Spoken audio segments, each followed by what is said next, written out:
బంగ్లాదేశ్తో చెన్నైలోని చెపాక్ స్టేడియంలో ప్రారంభమైన తొలి టెస్టులో టీమిండియా తొలుత బ్యాటింగ్కు దిగింది. టాస్ గెలిచిన బంగ్లాదేశ్ కెప్టెన్ షాంటో తొలుత బౌలింగ్ ఎంచుకున్నాడు. దాంతో బ్యాటింగ్కు దిగిన టీమిండియాకు బంగా బౌలర్ హసన్ మహమూద్ ఆరంభంలోనే దిమ్మ తిరిగే షాక్ ఇచ్చాడు. కెప్టెన్ రోహిత్ శర్మ, శుభ్మన్ గిల్, విరాట్ కోహ్లీలను వెంటనే పెవిలియన్కు పంపించాడు.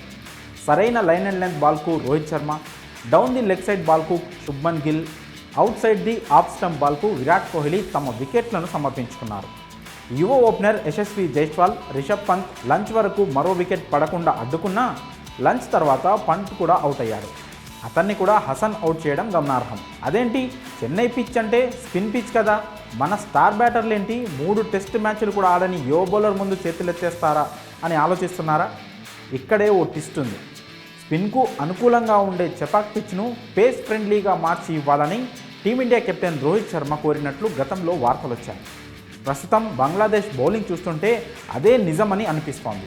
ఇండియాలోనే స్పిన్ బౌలింగ్కు స్వర్గధామం లాంటి పిచ్ను ఎందుకు పేస్ పిచ్గా మార్చారు?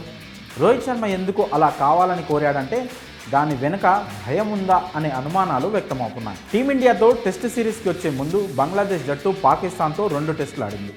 2 గెలిచి పాక్పై సిరీస్ను వైట్ వాష్ చేసింది. ఇప్పుడు మన దేశంలో మనపై కూడా అలాగే చెలరేగుతుందేమో అని రోహిత్ భయపడి ఉంటాడనే అనుమానాలు వ్యక్తమవుతున్నాయి.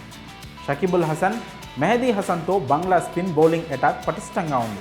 పైగా విరాట్ కోహ్లీతో పాటు మరికొంతమంది టీమిండియా బ్యాటర్లు స్పిన్ ఆడటంలో ఇబ్బంది పడుతున్నారు.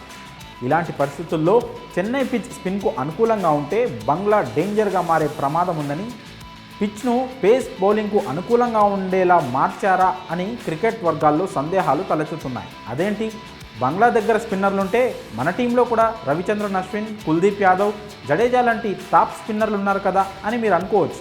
కానీ బంగ్లా బ్యాటర్లు స్పిన్ను సమర్థవంతంగా ఆడతారేమో, లేక మన స్పిన్నర్లపై టీం మేనేజ్మెంట్కు నమ్మకం లేదేమో అని కూడా భావించవచ్చు.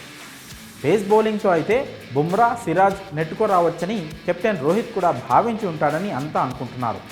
పిచ్ పేస్ బౌలింగ్కు అనుకూలంగా ఉంటే టీమిండియా బ్యాటింగ్ లైనప్ను బంగ్లా పేసర్లు పెద్దగా ఇబ్బంది పెట్టరేమో అని రోహిత్ శర్మ అనుకొని ఉంటాడు. కానీ అవుట్ ఆఫ్ ది సబ్జెక్ట్లా హసన్ మహమూద్ అనే యువ పేసర్ పిచ్ కండిషన్స్ను అద్భుతంగా ఉపయోగించుకొని టీమిండియా టాప్ ఆర్డర్ను కుప్పకూల్చాడు. మరి రెండో ఇన్నింగ్స్లో టీమిండియా ఎలా ఆడుతుంది, భారత పేసర్లు బంగ్లాను ఎలా నిలవరిస్తారనే దానిపై ఈ మ్యాచ్ ఫలితం ఆధారపడి ఉందని క్రికెట్ విశ్లేషకులు అభిప్రాయపడుతున్నారు. మరి బంగ్లాదేశ్ లాంటి చిన్న టీంకు కూడా టీమిండియా భయపడుతుందా అంటే కాస్త విచిత్రంగా ఉన్న తొలి టెస్ట్ లంచ్ వరకు గేమ్, పిచ్ కండిషన్ చూస్తే అలాంటి అనుమానాలు వ్యక్తమవుతున్నాయి.